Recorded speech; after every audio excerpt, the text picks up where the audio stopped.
Welcome back, Chappelle. Welcome back, Honors. Welcome back, everybody, to your last flip of Unit 9, right? So this is going to be the last flip of Unit 9, where we're going to discuss the unification of Germany, right? We're going to talk about how Germany is going to go from being a set of principalities to being one big country. Deutschland, yeah! Now, the big thing about it, though, is, hello, PP, we have to actually pick up where we left off in class, right? So the big thing also is double check back on your study guide. I'm deleting a few questions off the back end.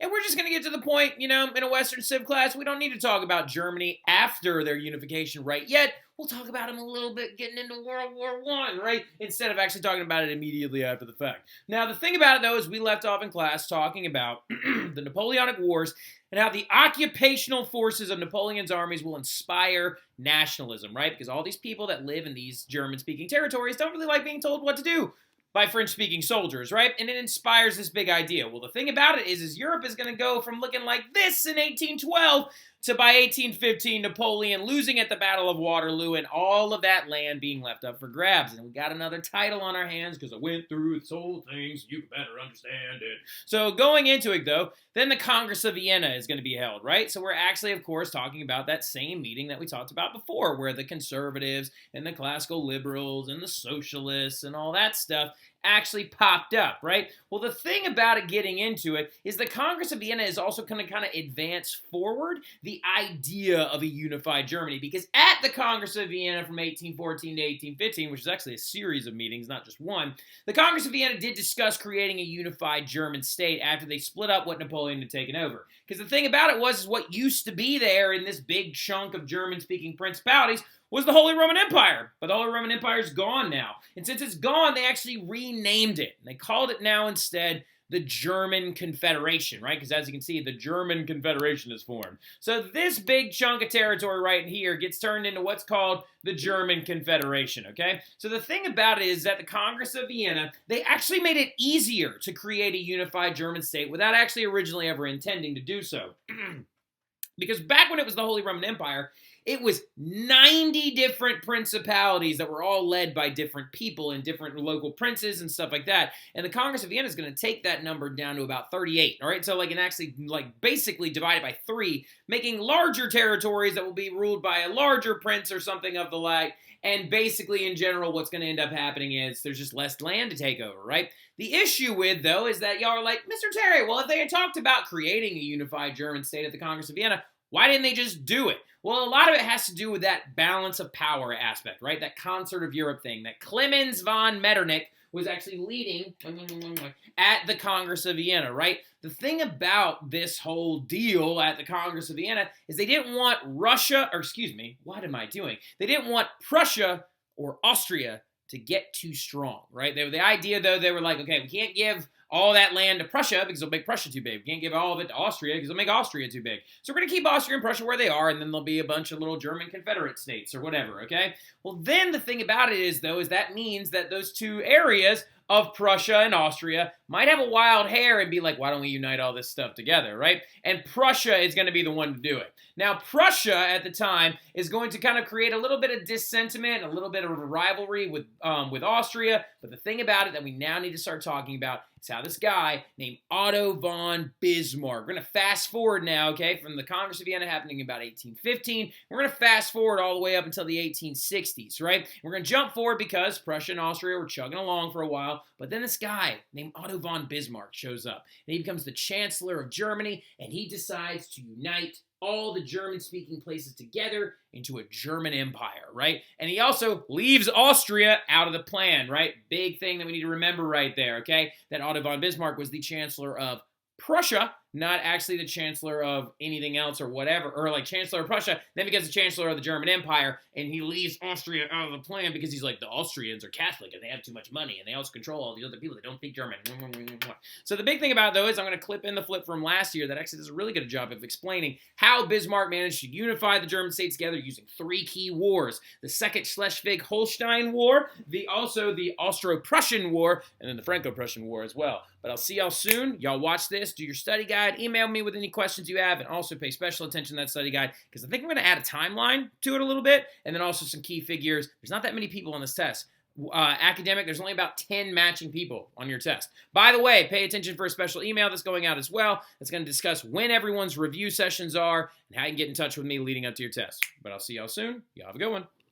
Right, so we're getting into a title of notes, or part of your notes, but fast forward to the revolutions of 1848. The revolutions of 1848 that took place in the state of Prussia were actually demanding a unified German state. The classical liberals and the socialists were looking towards the idea of creating a unified German state, particularly the classical liberals, right? So the German politician that is going to show up and rise out of the ashes of 1848, and even though he was pretty conservative, decides that he too believes that a national German state should happen, is a man by the name of Otto von Bismarck, also known as the Iron Chancellor himself, right? The Iron Chancellor Otto von Bismarck wants to unite the German states together, with Prussia being the leader, leaving Austria behind in the dust, right? He directly wanted to create what he called smaller Germany, or like not lesser Germany, but small Germany. Small Germany is a German country that actually has Prussia at the lead and is going to unite all the former German principalities that used to be a part of the Holy Roman Empire. Greater Germany would have been Austria at the lead. Bismarck wants to avoid that because of the nationalities that the Austrians control, and he wants to see a true German state be united. And he's such an important guy that he's got a t-shirt. His name is Otto von Bismarck. He's the Iron Chancellor. Blood and iron is his game, right? So now the big thing about it, though, is how is he going to pull this off? Well, the thing about it is Otto von Bismarck, as being pretty conservative in and of himself, but understanding that the wants and the desires of classical liberals and socialists are going to be an issue, he actually decides that he wants to start practicing this concept known as realpolitik, right? Or realpolitik, which is an issue or a concept, the idea of not being like romantic about your politics, not trying to get everything you want, knowing that politics have to be based on current needs, right? That basically in the long run that Bismarck knows he wants X, Y, and Z, but he knows he's only going to be able to get X and Y, right? He's willing to let Z go and give it to the liberals or the socialists and allow them to have these things. But he also knows the only way to unite Germany together is going to be by using a realistic mindset. How are you going to do this and pull it off rather than trying to pull off this grand romantic notion of what you think Germany is supposed to be, right?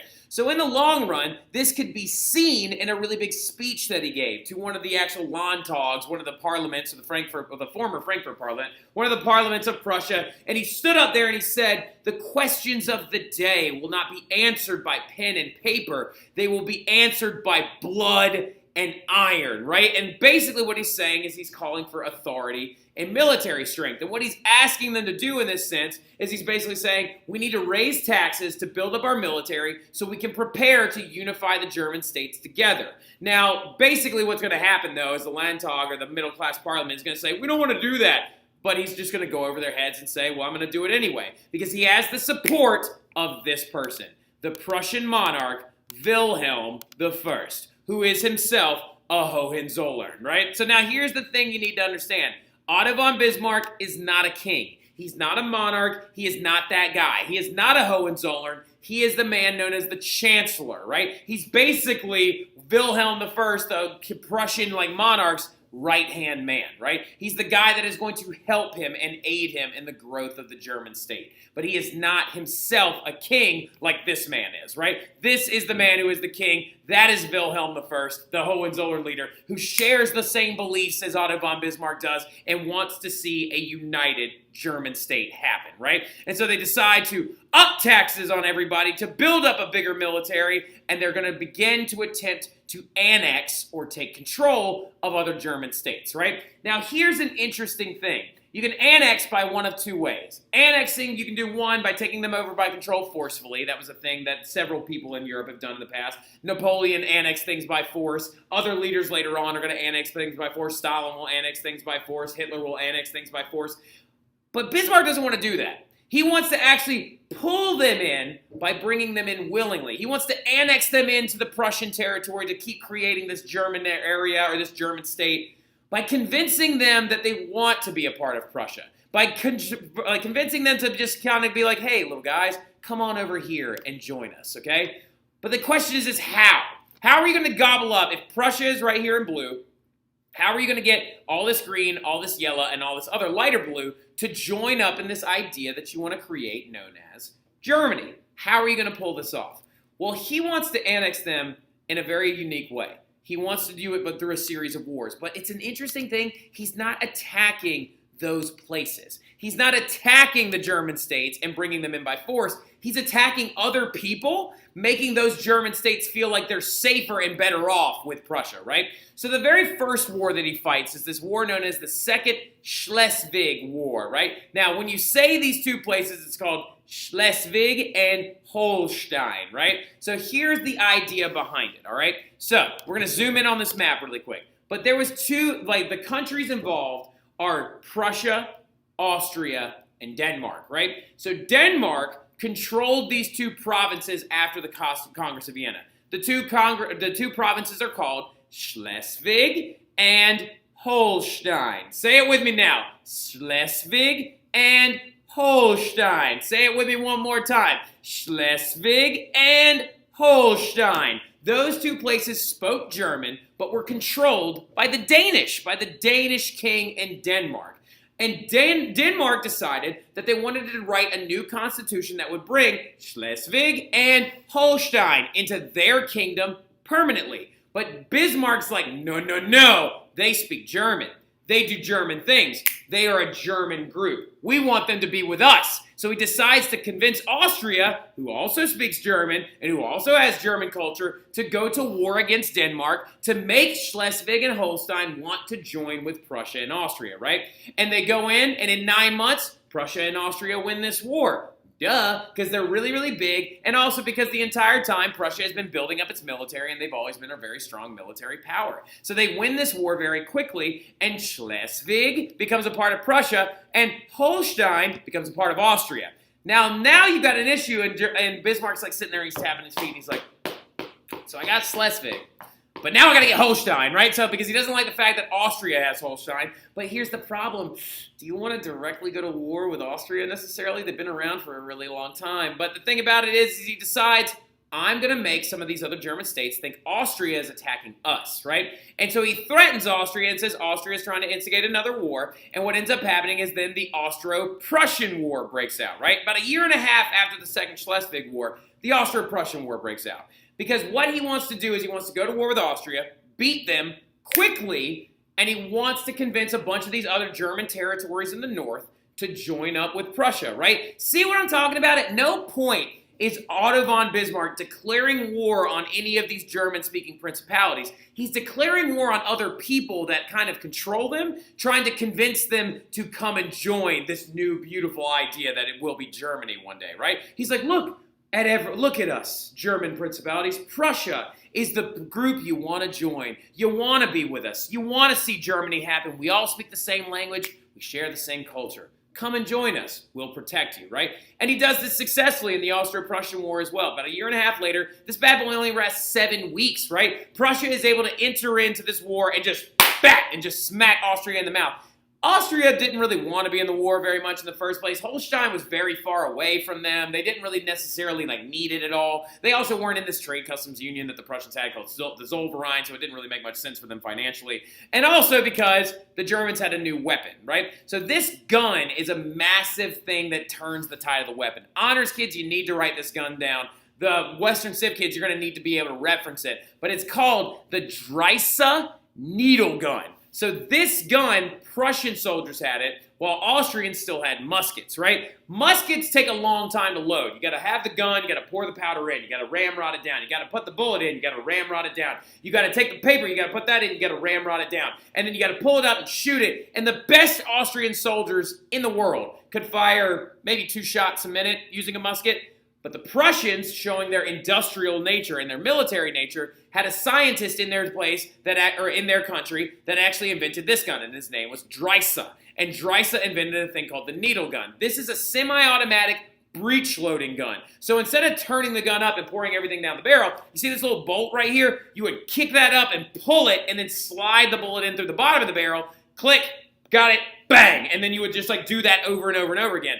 An untrained Prussian soldier with a Dreisse needle gun could fire about 6 shots a minute, while the best trained Austrian soldier could only fire 2 shots a minute with his musket. So the Prussians are going to use this technology to overwhelm the Austrian soldiers, and they're also not going to force Austria to pay war reparations. They're going to keep them on their side. They're going to be like, look, Just go mind your own business. And they do. Austria leaves them alone, they move on, and now this is what Prussia has created. They call it the North German Confederation, right? So they were like, no more German Confederation, North German Confederation. And so they create this big new district up top. But as you can see, there's this dinky little orange area down here that they got to get control of, right? Now here's the issue with the orange area. The orange area is called Bavaria. And they have a religious divide, right? They got to figure out how are you going to recycle Bavaria, this last big speaking German area, into your empire when they don't really want to come in there with you because they're not the same faith, right? Okay, so it's just to keep in mind, the Reformation is still throwing kinks into a lot of stuff, right? So you got to understand that this entire area of the North German Confederation were Protestant. Bavarians were very wealthy, but they were also very Catholic. So they didn't want to join up with the North German Confederation, which was a Protestant majority. They were like, look, we'll just keep being Bavaria. We got castles and pretty stuff and all this other money. And they've had a king for a long time before that named Crazy Ludwig and all this other stuff, who actually built a castle that is actually designed, was the inspiration for the Walt Disney castle. It's called Neuschwanstein. It's the one thing, like this castle, I'm not even kidding, is the one word in German that Mr. Wooderson knows, right? So the Neuschwanstein castle was in Bavaria, and it's just kind of a good image of like Bavaria was very, very Catholic and very, very wealthy, right? So they didn't want to necessarily join the German, like North German Confederation immediately. So they've got to figure out how can I get these guys to join up with us without going and fighting them. And what they decide to do, get someone to declare war on you that they also don't like that much. Because the enemy of my enemy is my friend, right? So like, who is the enemy of Bavaria? The French, right? Like so, because remember, German speakers and French people aren't getting along right now ever since Napoleon took them over. When Napoleon comes in and enforces French culture on the German speakers, they start to heavily resent them. And so we got to figure out a way to get France to declare war on us so Bavaria will be like, don't fight them, that's not nice, and then join up with you, right? And they do this successfully because the Franco-Prussian War breaks out and it lasts for about 9 months, and it's against that guy Napoleon III, Napoleon's nephew, right? So what ends up going down, though, is Prussia ends up winning and overwhelms France completely, and it all started over a text message, basically, over a telegram. Because it was like this whole crazy thing with, like, there was a, like, Spanish, like, vacancy on their throne, like, so let me put it to you this way. Here's how Otto von Bismarck pulls this off, right? Otto von Bismarck pulls it off by trying to figure out a way to convince France to declare a war on the North German Confederation. Spain, their king, died with no heirs, right? So they had a succession crisis. The person that was about to take over the Spanish throne was a dude by the name of Leopold, right? Leopold was cousins with Wilhelm I, the Prussian king, right? And so basically, Napoleon III didn't want to be surrounded on both sides by people loyal to Germany, and especially as the North German Confederation was growing. So what he does is he sends a telegram to Wilhelm I saying, hey, tell your cousin not to take the throne in Spain so we can avoid war and things like that. Wilhelm sends a telegram back to Napoleon III, but it gets intercepted by Bismarck. And Bismarck changes the telegram to make it look as if Wilhelm blew Napoleon III off and was like, get out of here, Frenchie. And what ends up happening is Napoleon III, who is now so insulted and it gets printed all over newspapers and sent all over Europe, feels embarrassed and declares this war. And it's the Franco-Prussian War. That telegram was called the Ems telegram, right? So the Franco-Prussian War breaks out 9 months and Napoleon III loses big time, right? Mostly due to the fact that France had not nearly as intense of an infrastructure, their military wasn't as strong, and also their technology wasn't as good. But this is the telegram that was like sent back and forth that started the entire war, right? That's the telegram that Otto von Bismarck edited to make it look like Wilhelm I, the Prussian king, was talking junk about Napoleon III, the French emperor, right? Like so, and that is going to be the thing that ends up starting the war. And this right here is actually a picture of Napoleon III and Otto von Bismarck sitting together because the one big battle that they actually fought against each other was called the Battle of the Sedan, and Bismarck like wiped out all of his forces and stuff like that. So that's them sitting together. But when that actually happened, what's going to end up going down is that the French people are going to get so mad that like Napoleon III lost this battle and embarrassed them and all this stuff that they're going to kind of barricade themselves in. And I'll talk about this menu in class a little bit when we get there. But in the long run, the Franco-Prussian War breaks out of 9 months and a bunch of French people had to eat zoo animals. So like, okay, I'll just tell you now. So what ends up going down is Otto von Bismarck beats Napoleon III at a very large battle in the Franco-Prussian War called the Battle of the Sedan, right?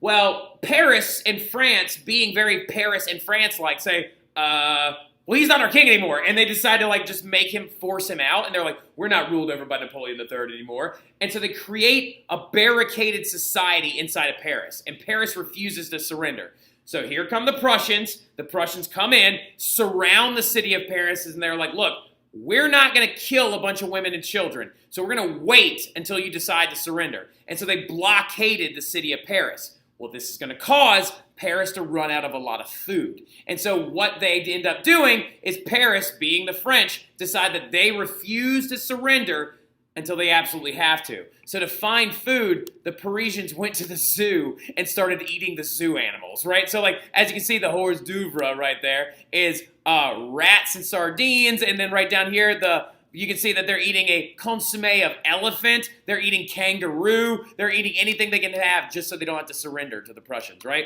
But what ends up going down, though, they eventually surrender because they actually basically are going to starve. And now you got yourself a German Empire, right? Because Bavaria joins up with the Germans, and you have the birth of the German Empire.